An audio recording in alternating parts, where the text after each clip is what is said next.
Okay, so we're going to have another sculpture forum. We gathered to talk about a show of the work of Raymond Mason at the New York Studio School. And we've just been to see it, and we're gathered now looking at some pictures, and we're going to talk about it. I am here with the usual crew, Jock Ireland and Brandt Junceau. And we are joined on this occasion by the wonderful Bruce Gagnier, our friend and colleague. And all of this is being filmed and recorded by the extraordinarily talented Maud Bryt. Thank you, Maud. So Raymond Mason, British,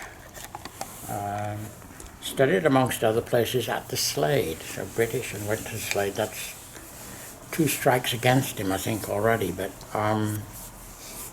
it's a very welcome show because I had known about his work and seen bits and pieces and images here and there, but this show gives, I think, a real sense of the range of his work, and and we'll see what we make of it. Somebody else should get going here because I don't have too much to say.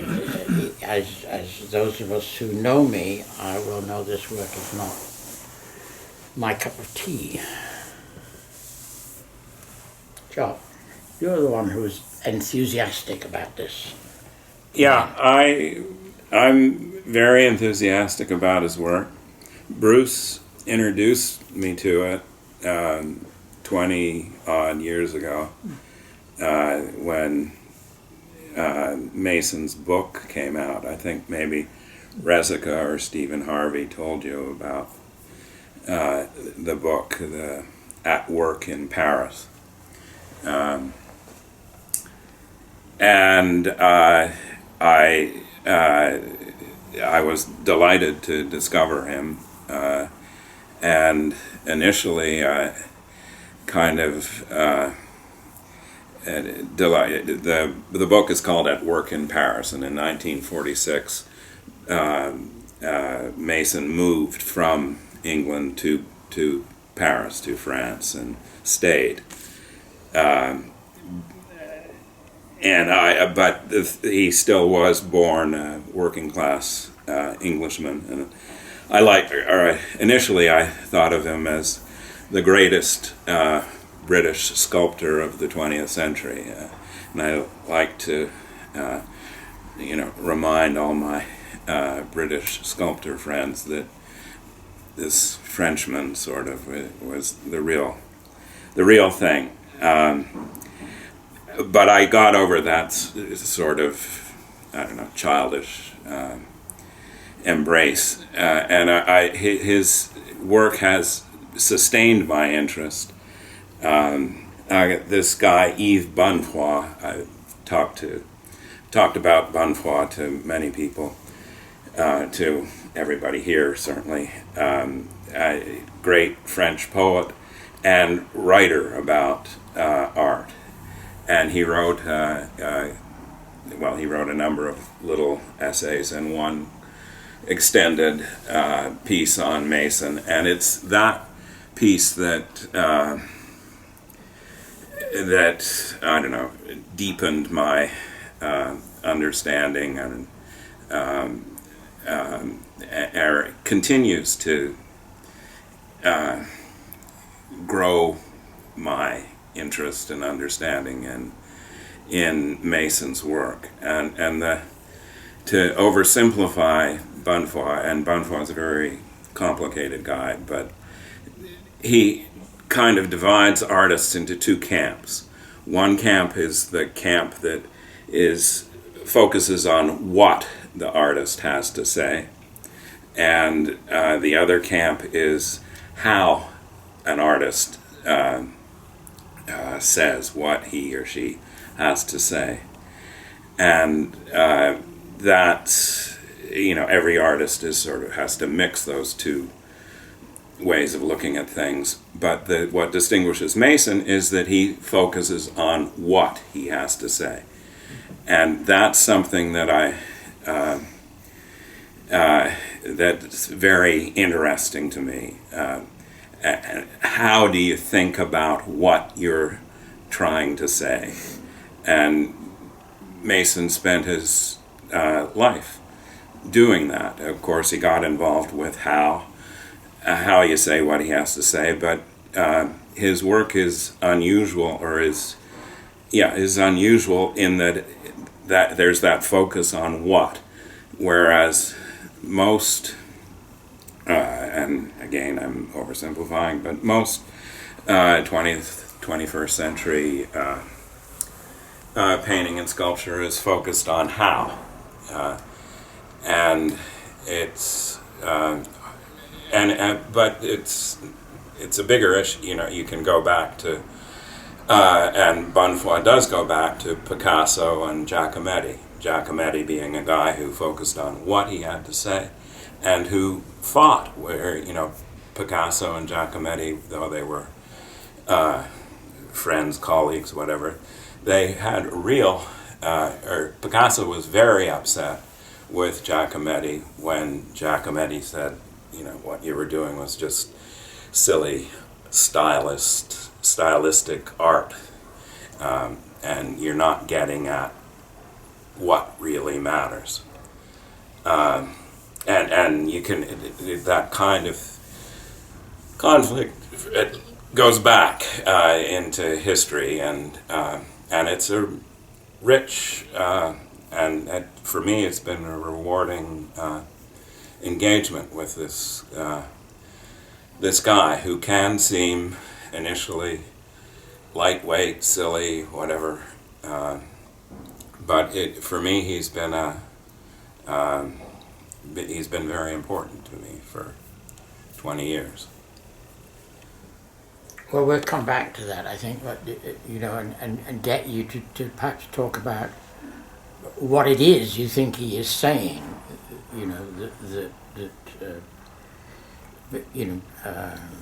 Seems to be important, I guess, to you. But I'm still trying to think about that distinction that you've just articulated between what and how. I'm not sure that it kind of quite registers with me as meaningful at the moment, but we'll get back to it. Bruce. I was speaking with Jock earlier, and one of the things from reading about him and talking with other people about Mason that I thought today was that this particular exhibition is very reflective of the collector of the work, and it doesn't correspond exactly to what other people have said to me. For instance, people have said when they first saw the crowd in his studio in plaster, which is reminiscent of the work that was left by Medardo Rosso at the end of his life. He just abandoned the studio with the subway sculpture behind, and everyone that I have spoken to who knew him remarks on how much they liked that version in plaster in his studio, and also the sketches. And I think that brings me a little bit to the point that you just mentioned, Garth, about what Jock said in regard to the how. Now, personally, I've read what he says about coming out of the apartment and seeing the crowd, being absorbed by the crowd, how he becomes immersed in the crowd, and how that is the most exciting thing. That's a sensation he wants to capture. Yeah, the crowd, I assume, which is I understand correctly, is very large public work now located in Montreal, I think it is, John? No. The crowd was his first big piece, and there was a cast in New York City up until, 10 years ago, on 55th Street, just east of Madison. And there's also one in Paris at the Tuileries Gardens, outside. But there are only two casts, and it's his, as I say, his first big work, not his first work, but first big one. And the two casts are in bronze. There are lots of photographs of the plaster things that Bruce is talking about, and the photographs are remarkable. I've only seen one of them, but the how of he's going about his work, I think, is an important clue as to my own reactions to the work. Is that I find that I respond to work that has a lot of questions and doubts built into the process, that it's an open-ended process, and I do see that in the photographs of the sketches and in the photographs of him working in the studio. And I feel that's something that allows me into the crowd or into the work. Because after the 80s, I think, I was told by somebody, I haven't studied his career enough, but was told, but after the 80s, of course, is when he really, as they say in the book, closes the work down to very local forms, and he finishes every form as he goes along. He's obviously a very industrious, hard worker. He works alone, it seems. And he finishes every single form off. And that's, for me, as somebody who goes to works of art to become involved, that's a little hard for me, because he speaks with a very strong voice. I can imagine him as a very powerful personality who says things to you in a very strong way, and I'm not sure it's very conversational in the sense that he lets me in. The thing about the crowd is, you mentioned the content. I finally realized that, and I think that's partly what Michael Brenson, the critic, said in the Pierre Matisse catalog, is that it's all of humanity for Mason. It goes back. It's like a trail of humanity going in deep into the past, some of them. You stand in front of them and you see this very frontal thing, and it seems to diminish as it goes back and so on, and they're all emerging. But they seem to emerge at you. You don't really become part of the crowd as far as I can tell. There's some with more open room in them, but it's not really spatially configured to like something like the Burghers of Calais, where you feel that you really can be part of the thing. They seem very massed together and dense. And very other. Very other and very confrontational to me. Yeah. Right. Yes. I share that feeling. There's something opaque about his work and blunt. He's almost artistically inartistic. There's a kind of a plainness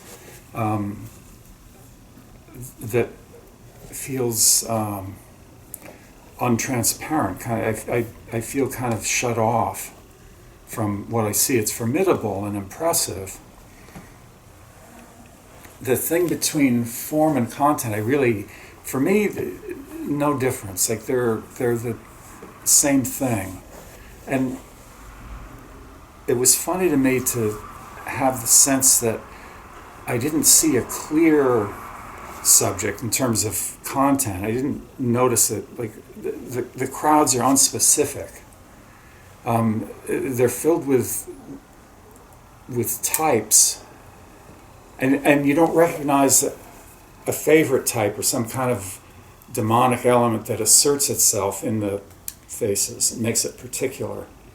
And then in terms of form, certain things he really likes, like that making a kind of mound of a crowd of figures. And then there's, in the landscapes, you see a valley that cuts through the mound, or in the cityscapes, the avenue that often goes blind around a corner. But I didn't feel that his work was either motivated powerfully by subject or by form. He was somewhere in the middle. What do you say to someone who finds the work essentially illustrative and very much affirming, the existing reality and not revealing anything new about it or challenging, questioning it, but it's simply an affirmation of what's already known in a very illustrative form. Well, I understand your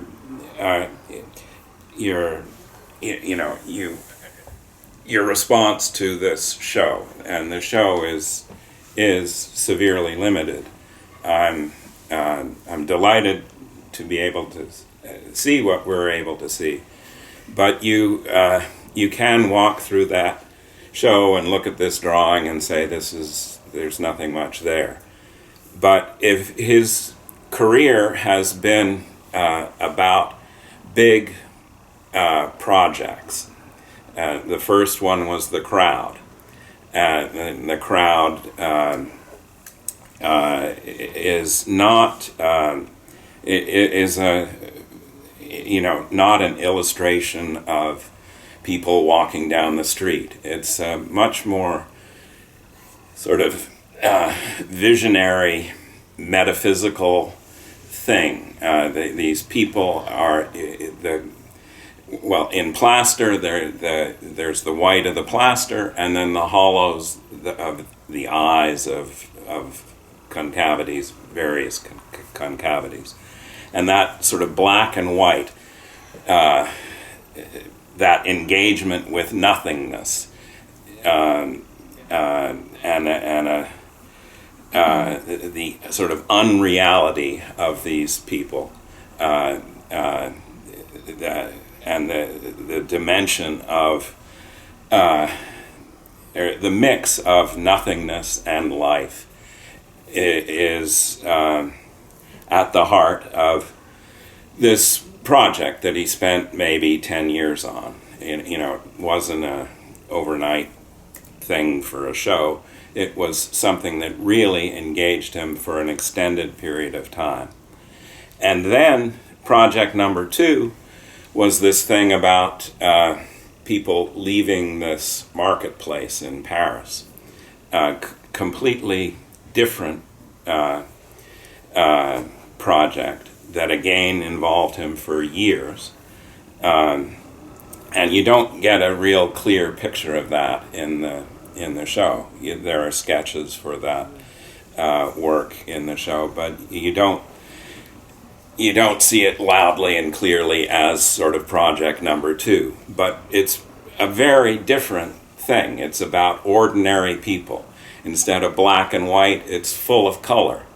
It's completely different sort of engagement with life, and it's about that event, a marketplace that had been in Paris in one place for many, many years, and in the course of Mason's life, this marketplace had to move, and that disrupted the neighborhood, disrupted all kinds of things, and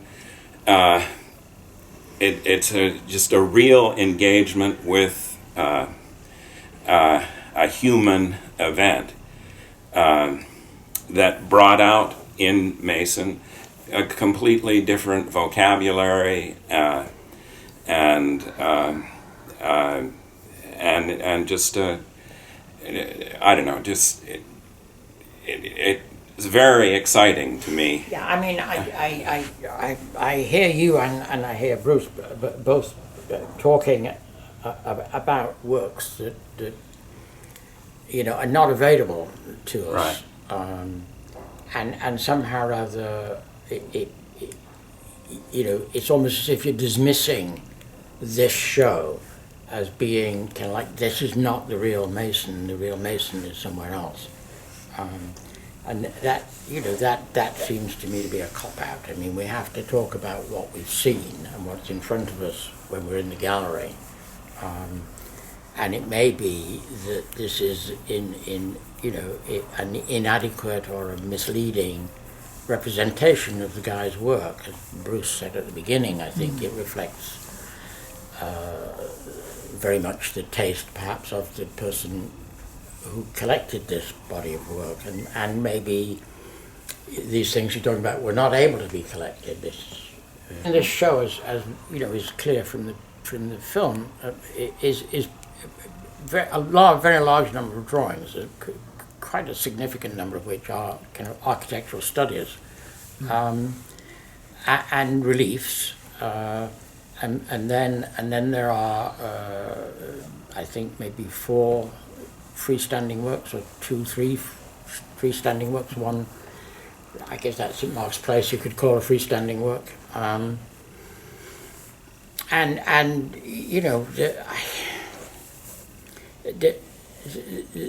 There's a big kind of jump from those architectural drawings to something like the St. Mark's Place work.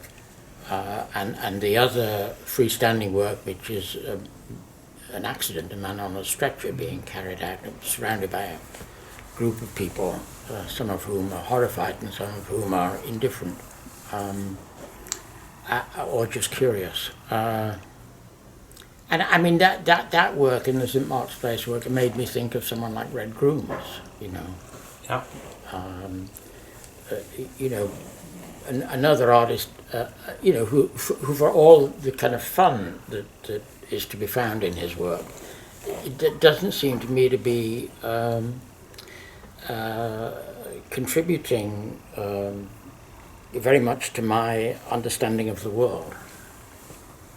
Yeah, well, you can bring in Red Grooms, and we might also bring in John Ahern and Rigoberto Torres, who have a show now up in the Bronx Museum, and there they do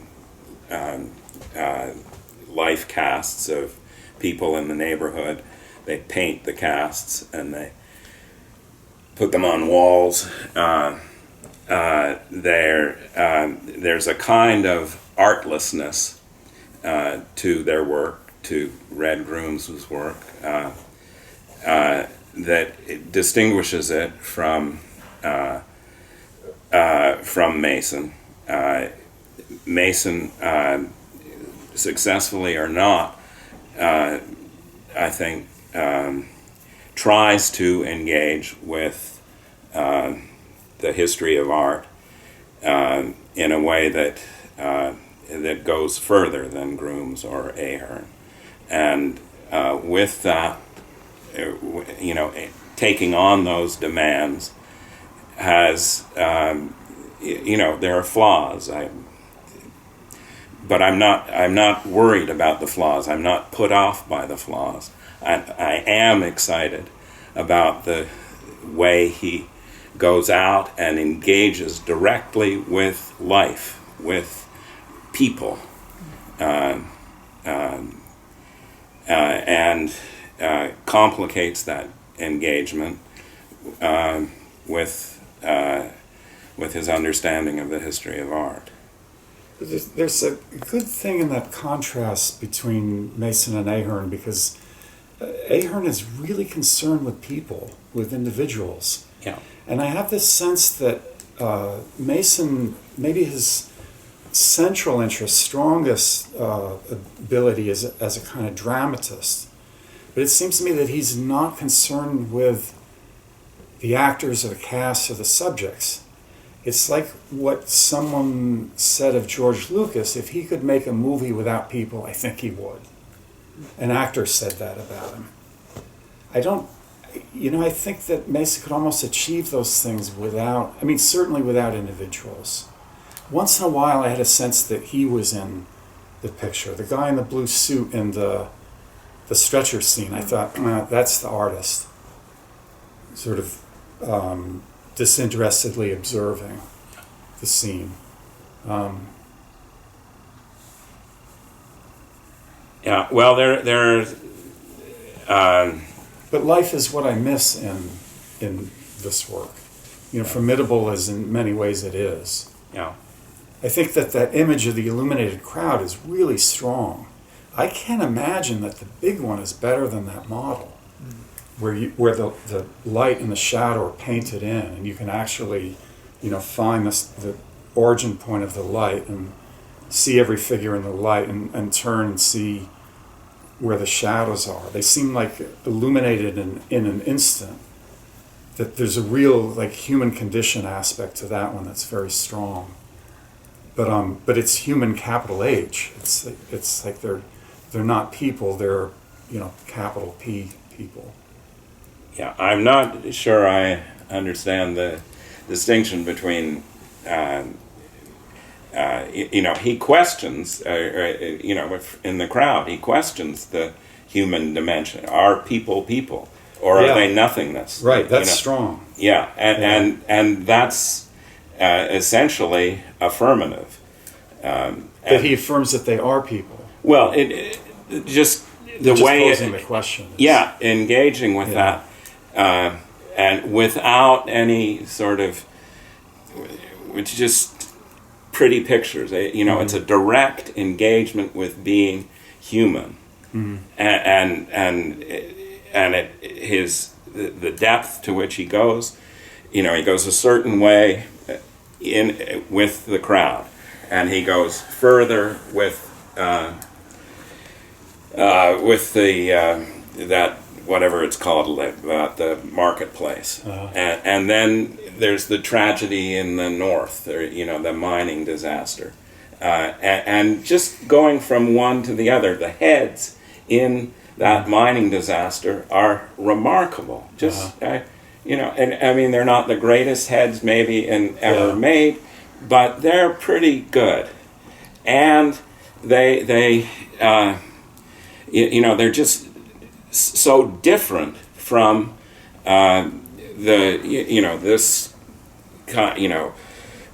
steel sculpture, then pop art, then minimalism, then this style after this style after, and the only thing about that, the only meaning is that pop art is different from abstract art or something. It's not the wholehearted engagement with being alive, and is it worth being alive or not? I'm sorry, Jock. I don't feel it. It's as if you're layering over the work. A profound kind of sense of the content of the work that I don't feel. I don't experience it. I don't find myself engaged in that way with the work provoking me, to kind of reflect on my existence in the way you're talking about. It just doesn't happen for me. Yeah, well, I needed help to get to where I am with him, and Bonnefoy provided the help. And it may be all Bonnefoy's imagination. I haven't seen, I certainly wasn't in Mason's studio when he was making the crowd. And I have gone to Washington to see some things, but I'm not an expert, but I've seen the photographs, and I'm, convinced by Bonnefoy. Yeah, I'm sorry. I'm skeptical. Yeah. Words a powerful, powerful thing. Yeah, You know, right. Word, and people can tell you what to see, and you'll see it. Yeah. You know, and I think you have to. I find myself very, very kind of troubled by being told what to see. Yeah, but we've all been living in this world where we're told that our lifetimes have been, Clement Greenberg has told us how to look at things and what art is, and here's a guy who is not Greenberg, and that's really refreshing to me. It's. I'm sorry to start talking about all these writers, but Yeah, but that he's not Greenberg is no great recommendation, is it? I mean, that's. well, now it's fashionable to dump on Greenberg, but the sense in which, You got to be less trendy, Jock. You just have to get out of that. Bashing Greenberg because it's easy. well, but the thing is, Bonnefoy is, he's not a con man. He's a absolutely in earnest. Yeah, well, I mean, I didn't think Greenberg was a con man either.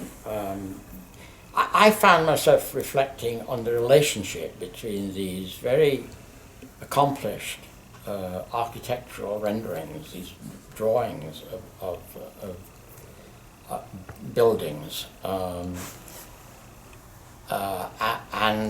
of which there's a significant number in this show, and they're very accomplished, very traditional, very academic, very well done. The relationship between that activity and the other things, the sculptures and some of the reliefs, and I don't know why those architectural drawings were made, and whether there were studies. He simply enjoyed looking and making these renderings. But it seemed to me that there was a key there in that. It felt to me that there was a key there in that very kind of painstaking and thorough kind of examination of something he was able to look at, and then the figures in, say, the St. Mark's Place, or in that scene where the stretcher is, at that point he seems to have to invent something. The expressions on the people's faces, and the faces themselves, the heads, the dress, the whole, and his invention is equally conventional, in a sense, to the architectural drawings. It's like he seems to want to affirm what is, rather than to somehow or other make something new. Or question what is in some way. Yeah, but he's about what is. He's about what living in the world is. He's not about a new fantasy, a new style. You make green paintings, I'm going to make red paintings, and look at me, I make something new.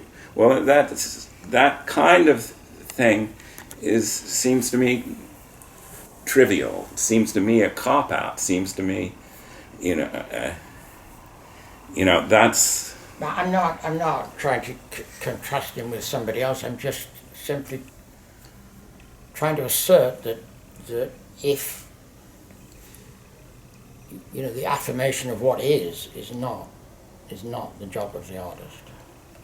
Yeah. Okay. And I would say, with my understanding of Mr. Bonnefoy, that it is. And I'm tired of these silly fantasies that you see all over the place that have nothing to do with life, with human beings, with. So then, Jock, you see this as like a very well executed operation of observation. Well, it's to pick up on Garth, I don't see these things as architectural or Bonnefoy's way of talking about Mason's drawings is that he's like a bird of prey, and there's an energy to his drawings that is not a just architect sitting in an architect's office. He's hungry. I see him imposing himself on the subject. Well, and it's imposing himself. He was a kid with asthma, had to stay home from school, look out the window at rows of houses with red bricks, and that kind of thing is at his heart. And I remember a lecture by who's the Linda Nauckland talking about the red bricks in one of Jericho's drawings. There's a Jericho, a romantic, just a wild and crazy guy inside these drawings, or some of them. Some of the drawings are, aren't that great. And, Bruce, talk about the drawings. You're the drawing teacher. Well, I find myself in the middle of this discussion because I'm very intrigued with what Jock says. And I'm also in agreement with Garth and Brandt. There is a formidable quality to me about the ferocious execution of these things. I come to him with respect. And I see what Jock is saying about these as human beings, isolated as individual characters, which brings you fairly quickly to caricature. I've struggled with my reaction to him because I don't find I can see what Jock is saying. I have sympathy with it, just as I have sympathy with him as an artist, sculptor. I don't find myself being taken to the place that I go to art normally for, and I've tried to explain that to myself. One explanation is I have this idiosyncrasy of needing to get where I want to go with a work of art by its basic unfinished quality, its questions as much as its answers. And he provides powerful, and to defer to what Garth said, ready-made answers. But even more, what I have decided for myself, what really keeps me from being one of these people, and that's what I'm looking for, is I want to be in the mass. I want to be part of it. I want to be with them. I really do, in a social, political, human way. Is there the lack of abstraction in the sculpture? And that means a lack of, I don't want to sound too academic, but you said I was a drawing teacher. Yeah. The lack of spatial articulation between the figures, the lack of spatiality in the reliefs, this ferocious focus on the object to the expense of what, say, Medardo Rosso puts in terms of atmosphere around his figures. That goes to the coloring, too.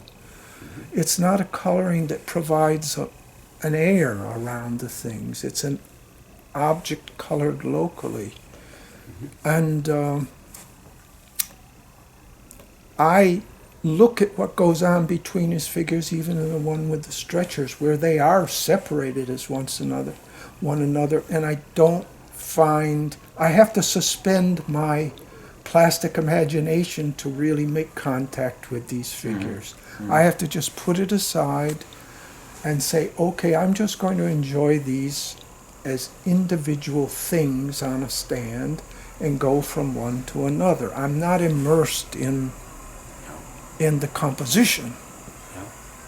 And so that's what I've explained to myself, because obviously I'm in sympathy with him right from the beginning.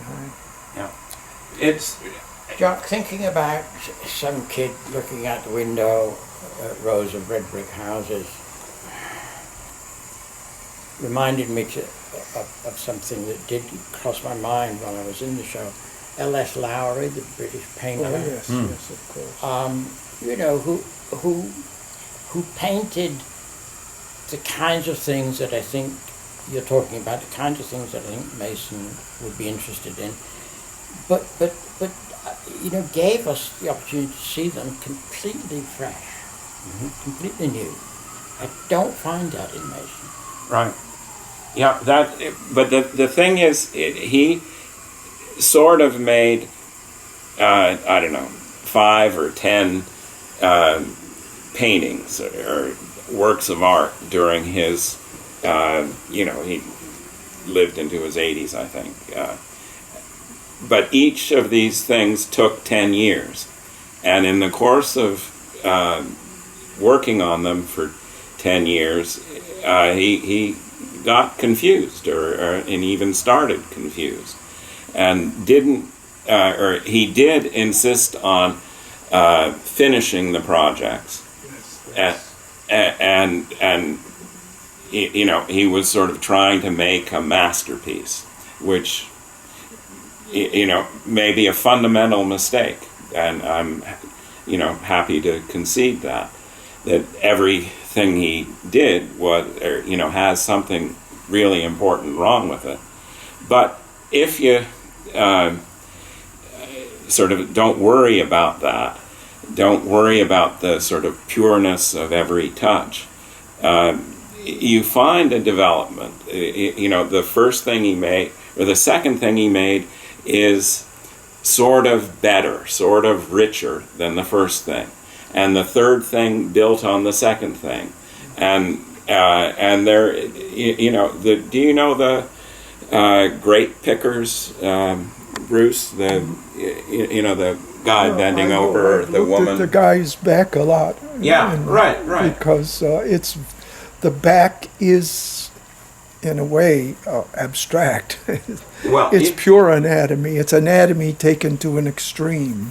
Yeah, but that whole, whatever you want to call it, relief, ensemble, with the other figure, that's, you know, the figures are spatial, and the space is alive, or, you know, the rows of grape bushes or whatever they are. I think this is where I get off your boat a little bit, because I don't find a body in between these objects at all, and that's what I like to inhabit when I look at a work. And the thing about Lowry, of course, is in this thing going back to the idea of execution, how one executes. Lowry puts the grit, the grime, the smears, the ugliness of it right in the brush and right in the paint as it goes down on the canvas. And I feel that what you said about Mason, yes, he kind of just goes right by that and finishes. He finishes. Right. And when he finishes, I feel like he leaves me a little bit behind. I feel left out. Yeah, and I that thing about the sketch versus the masterpiece is. I think that's important, the idea of the sketch, because you never see in his drawings him really engaging the concept of the sketch, which even Mondrian is involved with the concept of the sketch. Exactly. You know, this idea that the work is never finished in Yeah. a sense, never finished. Yeah. And right. yet, you're always trying to finish it. And, Yeah. and I find that, that is a kind of existential given in modern art. And so, in a sense, I look at Mason, I think he's trying to be a Renaissance artist. Well, there is a fundamental confusion there. I have the sense that he's an outsider artist. Although he knows everybody, he's seen everything, that he's been well removed trained. on many levels. And he has this weird, impressive, sort of attractive, repulsive uniformity of attention. He seems to see everything in the picture of the sculpture equally, and has this, crazy patience. I don't know how on earth a guy his age could have made those architectural scenes, like drawing, decoration by decoration all the way up the dome of the Invalides. There's something kind of I don't know the proper term of diagnosis, but obsessive and like a little crazy in his work. Well- Those drawings are intimidating and awesome and totally boring. I shouldn't use the word No, boring, I tedious. but they tedious. But they're so intimidating. I can't. You said he was well trained. He had to have some kind of training to execute. Well, I don't know, but if he had training, if he had gone to the studio school, he would know about the sketch and the masterpiece. He apparently went to Birmingham School of Art and to the Royal College and to the Slade. So, he went everywhere. Well, I think his funny kind of outsiderism understands what a sketch should be, and he's trying to come from wherever he is and do what other people do, the way they do it, and it comes out wrong. But the wrongness, it has a power. yeah, that's where Jock is, to me, has something going. Yeah. That the wrongness has a new kind of power, or an old kind of power that is just outside the canon altogether. He knew all the great modern figurative artists. Evidently he did not like the abstract artists. Yeah. He did not like abstract art, and that makes sense when I look at his work, because he gives himself over to the figurative in quotes in a wholehearted way. I mean, I don't think he understands art at all. that's another way to put it, of course. well, there's he certainly doesn't understand or remains outside of the world that I've grown up in and am familiar with. He's like a journalist, Yeah, but he's like a poet. Well, people have said what you said in print, about his work. Mm-hmm. It's been said, everything you have said, they have Yeah, said. but that's the thing. But The they've New never York said Times quite they've never quite said what Jock has been saying, though, But about him, the relations, the way you're trying to extricate him and put his extreme caricature of the human being up on stage, that has not been explained very well. Yeah, but I will say it's not explained well by me. But Bonnefoy is Yeah. he's a smart guy. Well, we're all going to have to go and read Bonnefoy. Yeah, And come back and talk about Good it luck. again. well, you've read under duress. You've read I have, but not about Mason. I haven't read him on Mason. So, Yeah. But I have enjoyed what I've read of Bonnefoy. But yeah, anyway, anybody want? I think we've done it. Anybody want to say anything else? Yes, Brandt. I think as an outsider looking in, there's a strangeness and as inartistic as this experience is. Maybe his and for me, mine. There is a certain poetry. There's a dark, hard poetry in his, weird other not getting itness. You see it in Daumier's sculpture, for instance, or Rowlandson's drawings, which are not my... I like the sculptures of Daumier, but in somewhat the same way that I appreciate Mason. They come at you fast, hard, and then you leave them and you go home and you don't think about them anymore. But Well, yeah, I do think about Daumier. It's an interesting. If you bring him in, I don't. Yeah, and what about Michelangelo? Daumier has a warmth. yeah, there's other qualities. Yeah. For sure. I just think there are elements in Mason that come from many different sources not just in his immediate environment, but Yeah, for sure. historical. They're hard to pick out because a lot of what he does gets covered over. Especially with people praise the color, but the color just adds another layer to it for me. Yeah, but he sort of left color toward the end, and he's always changing, always challenging everything. Well, that's what surprised me after I come up with all these ideas about his work, and to go in and look at it, and it's contradicted from one work to another often. Yeah, right, and he's not afraid to do that, and maybe the work suffers because of that, but it's interesting to me. How do you think about what you're doing without illustrating, without falling into traps? And he fell into plenty of traps, but he, I don't know, I like him, and as Garth said, we've all got to go back to Bonfoy and study. I think Garth said, well, bless you. All right. Thank you. Thank you, everybody. Thank you.